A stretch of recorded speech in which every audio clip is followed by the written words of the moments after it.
কিছু বলতে চাস? বল।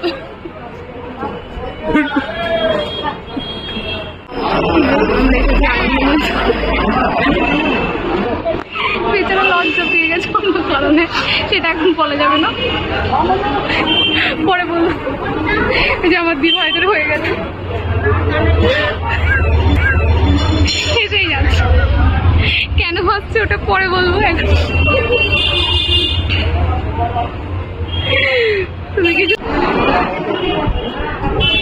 হাই বল, হাই বল, ভালো লাগছে, হাই বল।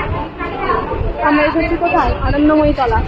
বিয়ে হয়ে গেছে এখানে, ফলো মি। এখানে পুজো দিচ্ছে, আর চোখে দেখছে। আমরা কি করছি? মানে ওর বিয়ে নিয়ে ওর কোনো মাথা ব্যথা নেই, আমরা এখানে কি করছি সেটা নিয়ে মাথা ব্যথা। চলো।